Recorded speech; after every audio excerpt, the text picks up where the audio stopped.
Shalom peuple du Seigneur Jésus-Christ, c'est votre serviteur et frère Fulgence.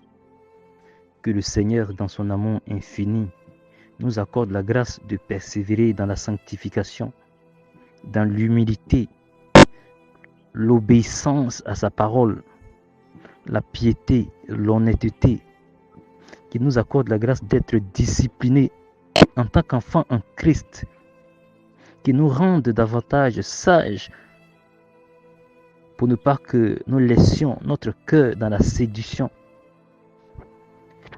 et que nous ne nous laissions pas entraîner à l'infidélité à l'égard de notre Sauveur Jésus-Christ qui a donné sa vie à la croix pour notre salut, afin qu'aucun de nous ne perde le fruit de son travail que le Seigneur lui donnera au temps convenable. Éternel, Dieu d'Israël,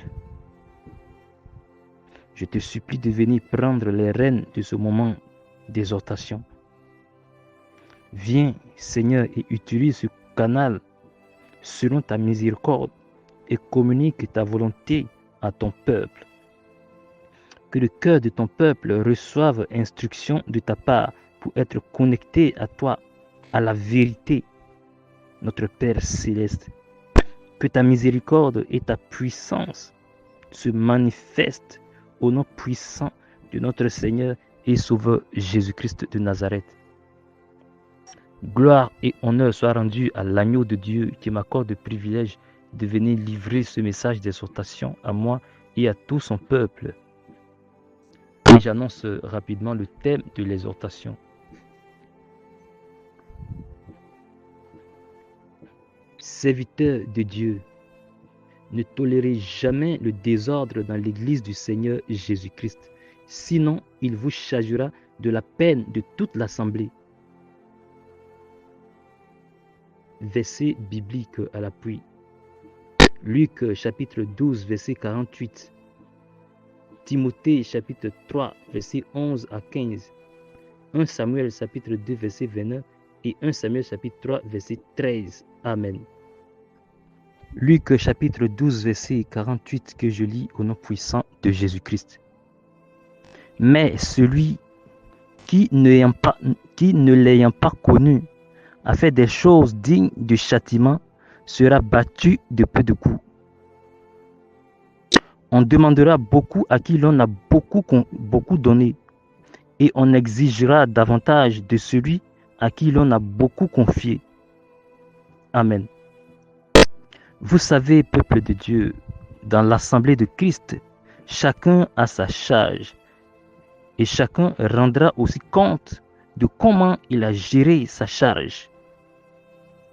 Mais l'évêque de Dieu, l'homme de Dieu, rendra compte de tout ce qui se passe dans l'assemblée et il rendra aussi compte de chaque âme du troupeau sur lequel le Saint-Esprit l'a établi. Alléluia. Nous voyons qu'il a la plus lourde charge et c'est à lui que le Seigneur demandera plus de comptes. Car l'homme de Dieu est responsable de toute l'assemblée devant Dieu et de tout ce qui se passe dans cette assemblée. 1 Timothée chapitre 3 verset 11 à 15. Les femmes de même doivent être honnêtes, non médisantes, sobres, fidèles en toutes choses.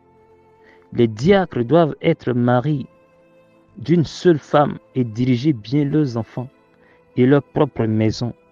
Car ceux qui remplissent convenablement leur ministère s'acquièrent un rang honorable et une grande assurance dans la foi en Christ. Je t'écris ces choses avec l'espérance d'aller bientôt vers toi, mais afin que tu saches, si je tarde, comment il faut se conduire dans la maison de Dieu, qui est l'église du Dieu vivant, la colonne et l'appui de la vérité. Amen. Peuple de Dieu, l'église du Seigneur n'est pas un marché où chacun fait ce que bon lui semble. Aujourd'hui, nous voyons dans l'église que deux frères ou deux sœurs se querellent. C'est un propos mondain qui sortent de la bouche de certains chrétiens. les biens que le Seigneur fait entrer dans l'Église, qui n'est pas gérée selon la volonté du Seigneur. Toutes ces choses se passent dans l'assemblée aux yeux de l'homme de Dieu, sans qu'il puisse avoir le courage et la sagesse de mettre fin à cela. Et cela est évident. Si on n'est pas conduit par l'Esprit du Seigneur, comment peut-on conduire la maison de Dieu? 1 Samuel chapitre 2 versets 29 à 30. Voyons-nous comment le Seigneur adressa ses paroles au sacrificateur Élie au temps du prophète Samuel. Pourquoi foulez-vous aux pieds mes sacrifices et mes offrandes que j'ai ordonné de donner, de faire dans ma demeure? Et d'où vient que tu honores tes fils plus que moi, afin de vous engraisser des prémices de toutes les offrandes d'Israël, mon peuple?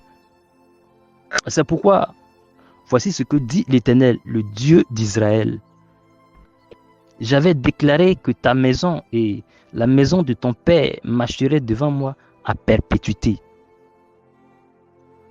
Et maintenant, dit l'Éternel, loin de moi, car j'honorerai celui qui m'honore, mais ceux qui me méprisent seront méprisés. Amen. Voyons-nous comment le Seigneur s'est repenti de la promesse qu'il avait faite à la tribu de Juda à cause du sacrificateur Élie. Attention aux hommes, attention hommes de Dieu, qui laissez vos propres enfants faire ce qu'ils veulent dans l'assemblée de Dieu, parce que c'est le fruit de vos entrailles.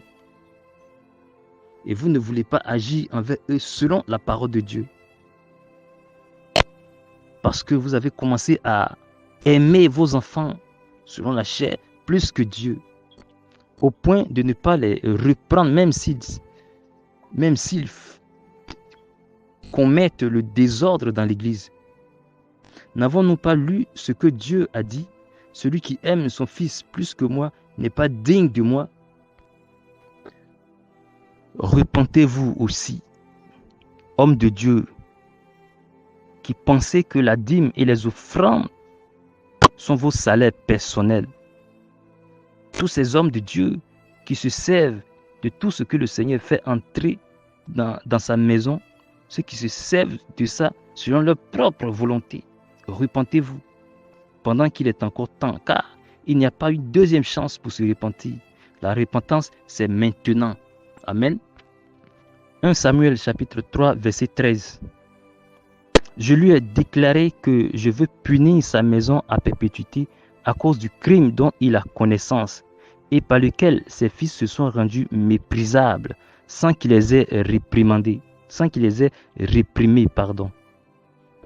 Amen. C'est une parole que le Seigneur a sortie par Samuel à Élie le sacrificateur. Élie représente les pasteurs, les hommes de Dieu, et ses fils, les brebis. Voyons les conséquences prononcées contre Élie à cause de sa négligence dans l'observation de l'ordre dans la maison de Dieu. Non seulement le sacerdoce lévitique qui appartenait à la tribu de Lévi, dont Élie faisait partie, lui a été arraché pour Samuel, alors que Samuel n'était même pas lévite, mais il était d'Éphraïm, de la tribu de Joseph. Et en plus, ses deux fils, Ophni et Phinéas, moururent, ainsi que Élie lui-même. Aujourd'hui, Dieu, dans sa bonté, nous demande aux hommes de Dieu et aux brebis de veiller à ce que l'ordre, selon sa parole, règne au sein de l'assemblée. Que toute la gloire revienne à notre Seigneur et Sauveur Jésus-Christ de Nazareth. Amen.